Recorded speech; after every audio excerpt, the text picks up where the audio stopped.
존경하고 사랑하는 우리 구독자 여러분 반갑습니다. 여러분의 천만 라디오 천회장입니다. 이제 또 저녁 시간 늦은 시간이고 이제 마지막 방송입니다. 이제 여러분도 꿈나라로 갈 시간이 됐어요. 꿈나라. 꿈나라로 갑시다. 꿈나라. 수고 많으셨어요. 오늘 하루 동안. 날도 덥더라고요. 날도 덥고 힘들고 참 피곤한 하루였을 겁니다. 하여튼 여러분들 잘 마무리 하시길 바래요. 오늘 보니까 그 배터리 아저씨인가 이 아저씨는 결국은 떠났네. 금양 회사를 떠났고 이 금양이라는 회사 보니까 한국거래소로부터 불성실 공시 법인으로 지정이 됐네요. 뭐 배터리 아저씨 너무 막 달렸어. 내가 볼 때는 너무 막 온갖 방송 채널 다 나와가지고 떠들어대더니 내가 볼 때 너무 띄운 것 같아요. 금양을. 금양은 개인 투자자들 사이에서 2차전지 열풍을 몰고 온 일명 그 배터리 아저씨인 박순영 홍보이사가 공시 의무를 위반했다는 지적을 받았다고 하더라고요. 그래서 오늘 한국거래소 보니까 여의도 사옥에서 상장 공시심사위원회를 열어가지고 금양에 대해서 불성실 공시법인 지정을 의결을 했네요. 벌점이 8.5점이고 제재금은 8,500만 원 이렇게 내려졌다고 합니다. 이 박이사 이분 보니까 지난 4월 11일 유튜브에서 금양에 1,700원어치 자사주 매각 계획을 언급을 합니다. 장내 매도와 블록딜 등 매각 방법을 구체적으로 설명을 했고 그 이후에 금양은 4월 24일 자사주 매각 사실을 또 공시를 했더라고요. 그러다 보니까 한국거래소는 지난달 금양에 대해서 자기 주식 처분 계획 발표 공정 공시에 지연 공시 이유로 불성실 공시법인을 지정을 예고를 합니다. 거래소는 회사의 정식 공시 이전에 박 이사가 개인적으로 자사주 매입 방침을 밝힌 것이 부적절하다. 그런 이야기를 했던 것 같습니다. 내가 볼 땐 너무 많이 올랐어요. 주가가 지금 보니까 6만 원대까지 올라가고 하는데 오늘은 좀 빠지더라고. 한 9.1% 빠져서 55,900원. 너무 올랐습니다. 그래서 내가 볼 때는 한 3만 원대부터 사신 분들이 조금 위험할 것 같아요. 빨리 팔고 티할 겁니다. 내가 볼 때는 이익이 나면은 빨리 털고 나오는 게 낫지 괜히 가다가 상투에 잡히는 그런 꼴이 생길 수도 있을 것 같습니다. 너무 한 사람이 막 이리저리 다니면서 하는 것은 위험스러운 거예요. 조심하셔야 합니다. 그리고 여러분들 기업을 선별할 때는 그 기업을 한번 보세요. 그 기업을 보시고 그 시총도 한번 봐야 돼. 시총 가치를 봐야 한다고. 진짜 이 기업이 가치가 맞는지 아닌지, 돈을 제대로 벌고 있는지 안 버는지. 정 불안하면 직접 현장에 가봐야 돼. 현장. 그 기업이 현장에 가서 봐야지 그냥 사람들 입에 떠드는 것만 듣고 혹해가지고 투자했다는 큰일 납니다. 여러분 절대로 그렇게 하시면 안 된다는 겁니다. 근데 요즘은 조심해야 할 것들이 너무 많아서 저도 피곤합니다. 어떻게 보면 어떤 때는 오늘은 그 코스피 지수가 2480선에서 장을 마쳤고 외국인들이 한 2200억 정도 넘게 사들이다 보니까 강보합으로 마감을 했습니다. 코스피는 전일 대비 0.89포인트 올라서 2480점 이사로 마감을 했는데 외국인들이 홀로 2263억 정도 사들였어요. 반면에 이제 개인들하고 이제 기관들이 각각 1254억, 580억 정도를 이제 팔아치운 거죠. 이날 외국인들 보니까 하이닉스를 한 2170억 정도, 삼성 2116억 정도를 많이 샀어요. 오늘 하이닉스 많이 사니까 주가 많이 오르더라고. 반면에 포스코홀딩스 288억, 기아 258억, LG 에너지솔루션 218억 정도 이렇게 팔았습니다. 코스피 업종별로 보니까 음식료 쪽에 1.3%, 전기전자 1% 정도, 기계 이쪽이 좀 강세였고 그 반면에 전기 가스업, 통신업, 운수장비 이런 쪽은 하락을 했습니다. 시가총액 상위 종목 보니까 SK 하이닉스가 4% 이상 올라가지고 간밤에 미국 반도체 대표 기업들을 대표하는 그 필라델피아 반도체 지수가 2.68% 오르면서 국내 증시에도 훈풍이 분 것으로 풀이되네요. 반면에 현대차, 기아차, 네이버는 2% 넘게 떨어지면서 장을 마쳤죠. 이날 코스닥 지수는 전일 대비 2.2포인트 올라서 816.75로 장을 마쳤고요. 개인들이 1399억 순매수했고 반면에 기관애들이 806억, 외국인들이 654억 정도 매도를 했습니다. 업종별로 보니까 오락문화, 금융, 일반 전기전자 쪽이 좀 많이 올랐습니다. 반면에 섬유, 의류, 통신장비, 인터넷 쪽은 내렸죠.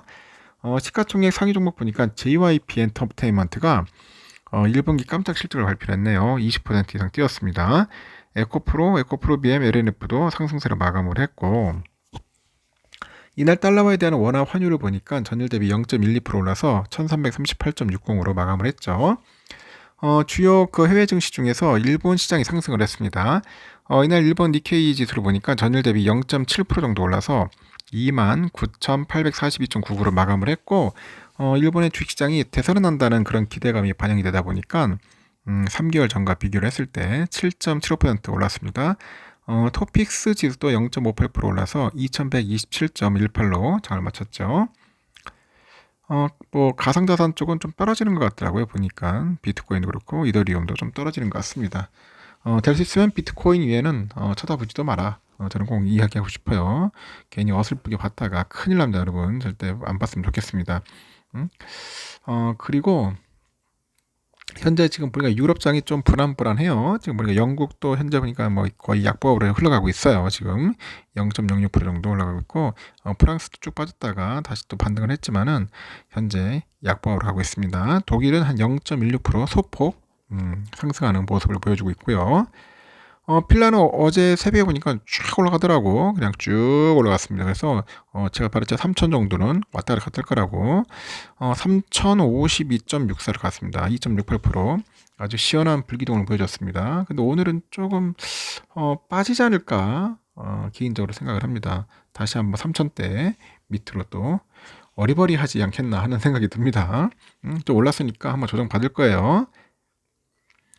환율을 볼까? 달러가 1339.5원입니다. 한 1원 정도 빠지고 있고요. 달러 1분에는 136.13엔 소폭 상승을 했습니다. 그리고 유가는 71.11달러. 그리고 일본 엔화는 986.20원 소폭 상승을 했고요.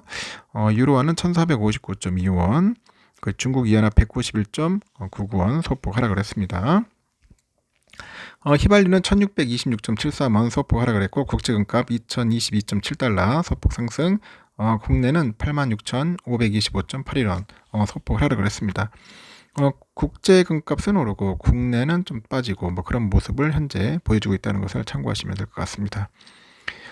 미국 10년물 국채금리 3.4830인데 3.4대하고 3.5대에서 계속 오르락 내리락 하면서 흘러가는 그런 모습들을 보이고 있네요. 그리고 선물을 보니까 선물 지금 보니까 좀 빠지는 것 같습니다. 지금 다우지수도 한 0.25% 정도 빠지고 있고요. S&P도 한 0.12% 정도 현재 빠지고 있습니다. 0.12 정도 빠지고 있고요. 나스닥도 0.04, 거의 약보합으로 가고 있어요. 지금 보니까 조금 빠져가지고 비실비실 되고 있네요. 벌써. 그리고 러셀은 한 0.49% 소폭 하락을 하고 있습니다. 오늘은 내가 볼 때는 조금 빠질 것 같아요. 좀 하락을 하지 않겠나. 선물도. 현물도 좀 빠질 것 같고. 우리 삼성전자 이제 풀가동 되는 겁니다. 이제 풀가동 해야지. 이제 올라가야 돼. 그동안 너무 지지부진했고, 이제 유엔도 샀으니까 내일은 한 66,000원 선을 한번 가볍게 터치하지 않겠나 듭니다. 근데 또 배당 나와, 배당금. 이 배당금 나오면 뭐 하겠어요, 여러분? 사야지. 사면은 또 주가 좀 오릅니다. 대체적으로 오르더라. 배당금 가지고 살 거 아닙니까? 그래서 여러분 배당 나오면은 좀 사세요. 사시면 됩니다. 뭐 우물쭈물 할 필요 없고 그냥 가볍게 사시면 돼요. 우선주도 마찬가지로 55,400원인데 뭐 가볍게 사십시오. 1,000원 정도 충분히 사서 여러분들 채우세요. 채우시면 됩니다. 수량을 채워라. 많이 채워야 합니다. 지금 열심히 채워야지 나중에 여러분들 3분기, 4분기 때 그때 오를 때 제대로 된 즐거움과 기쁨을 만끽할 수 있는 거지. 지금 안 하면은 나중에 후회할 수 있습니다. 곡소리 나는 거야 그때. 그때가 또 후회한다고. 그때 뭐 했냐. 그때 뻘짓했다는 소리 나옵니다. 쌀 때 하세요. 옛날에 뭐 8만전자도 뭐 우리가 고생했지만 9만전자 할 때 얼마나 힘들었잖아요. 8만전자가 좀 많이 횡보하는 시간이 길었어요. 길어가지고 그때가 참 힘들긴 힘들었는데 9만전자 물린 분들도 좀 괴로울 겁니다. 지금도 가지고 있는 분들도 있을 거예요. 아직까지도. 끝까지 갖고 있는 분들 좀만 참아봅시다. 참다 보면은 뭐 7만자, 8만자 올 거예요. 어떤 분들 손절하고 나가신 분도 있더라고. 도저히 힘들어가지고 손절하고 뭐 다른 종목 가서 뭐 수익을 내는 분도 있겠지만은 대체적으로 손절하면 또 손절하더라고. 계속 손절해. 그래서 습관이야, 습관. 자꾸 이게 잦은 그 매매, 이 잦은 매매가 좋은 게 아니더라고요. 결국 자기를 뇌동매매로 만들어. 뇌동매매. 응? 뇌동매매 만들어가지고 자꾸 쓸데없는 짓을 하게 되는 거지. 엉뚱한 짓을 하게 만듭니다. 자기 스스로가 그렇게 만들어요. 자기 자신을. 여러분들도 내 자신, 내 마인드, 이 마인드 컨트롤 잘 돼야 합니다. 이게 안 되니까 안 되는 거야. 마인드 컨트롤 잘 하셨으면 좋겠습니다. 네, 여기까지 하고 여러분들 수고하셨고요. 편안하게 주무시고 내일 새벽 6시에 또 뵙도록 하겠습니다. 여러분 굿나잇.